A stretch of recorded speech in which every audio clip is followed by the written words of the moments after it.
There we go, we're rolling. Okay, so this is a question I ask everybody.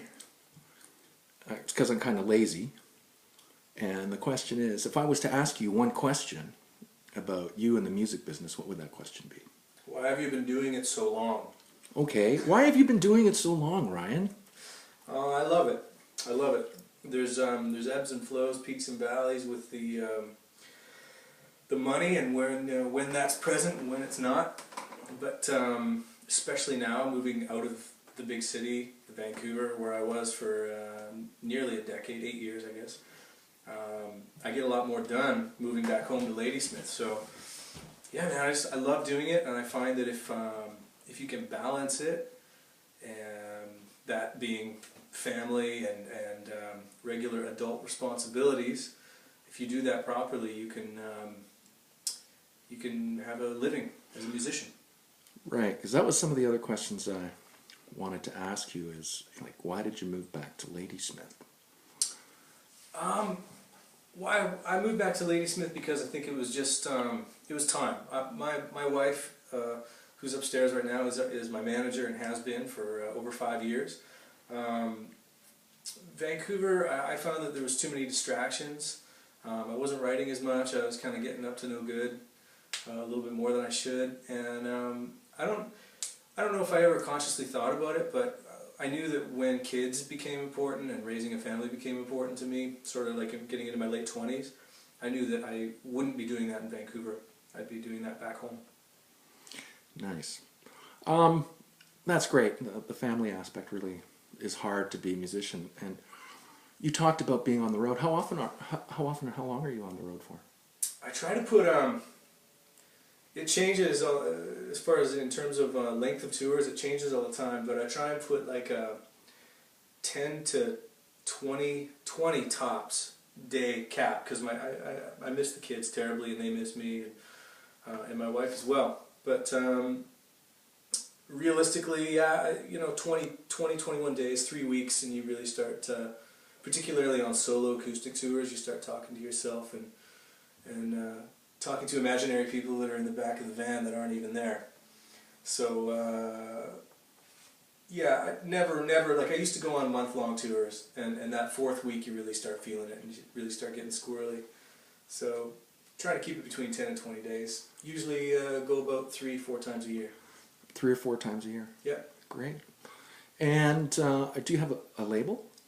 No, we're the label. It's just us. Cool. Don't have anybody to answer to. We can make the records we want to make and go largely unknown for probably the better part of my career, and it'll probably always be that way. But I've found a nice little happy spot where I can create, and I got a small but really dedicated group of folks that like what I do across the country, and I'm just going to keep providing what they want as long as I can.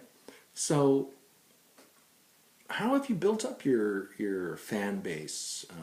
Do you use any of the social networking, things like that?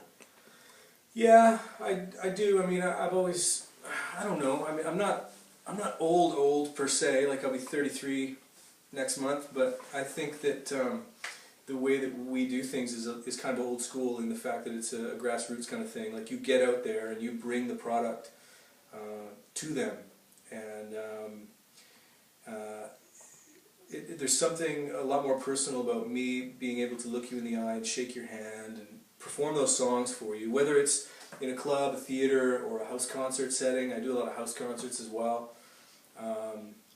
Yeah, do I tweet maybe like once I don't even like saying that.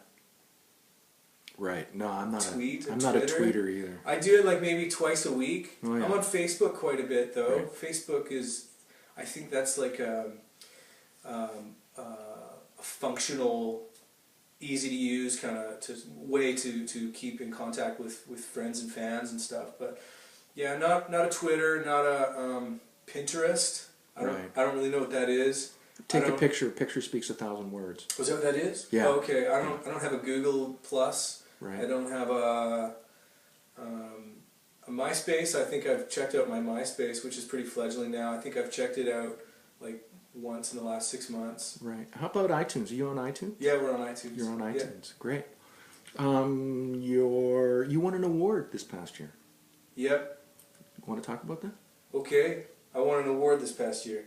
I won 3 Vancouver Island Music Awards. I don't know, maybe 6 months ago now, something like that. And for the All Good Stories record, which was really recorded quite easily, just over the course of 7 to 10 days, something like that. We did it. And my friend Richard Layton, who runs Arbutus Music in Nanaimo, he's also kind of just the world's greatest guitar technician / producer. And Yeah, I know Rich. you know Rich, okay, Yeah, cool. Rich. And yeah, we had a blast doing it, and the whole idea behind All Good Stories was it was exactly that. It was just stories about people that have influenced or touched my life in any kind of fashion, and some of them are here, some of them aren't here. And we did it quickly. We did it. It's full of mistakes, but in the mistakes, therein lies the charm. I think a little bit of the record, the humanity of it. Well, we don't call them mistakes anymore. We call them gifts. Well, sure. That's how we looked at them too. Yeah. Yeah. You know, it's in the moment. It's real. Yeah. Yeah. Those are human beings playing those instruments. It's not all being fed through a computer, and it's the best record. It's the most important record I've made, and I've made 4 full-length records over the course of the last 10 years. So. Right. Yeah. And when did you get touched by the muse initially? This is what I want to do. When did I realize I was going to become a songwriter? Pretty early. I probably grade 10, grade 11, high school. You know, I was going through the usual teenage stuff. But actually, I don't know how many teenagers actually have to go through losing friends and stuff. But we lost a buddy in high school. Right, exactly. So Yeah, everybody. I think everyone gets touched that way at some point or another during their high school experience. Yeah, and I guess it kind of started because I didn't really know how to process that. Like, I'm an only child, and you can talk to mom and dad, but now I could in my 20s and 30s. But when you're in your teens, mom and dad aren't really like a roadmap that you really want to use. So I think that I just started kind of writing things down. I mean, I loved music. I was raised on 2 very cool. There's a big span in between my parents' ages. My dad's born in 46, my mom in 59. 58 rather. And so I mean, he was like, as a kid I was growing up on like Buddy Holly and the Everly Brothers and things like that. A little bit of Elvis too.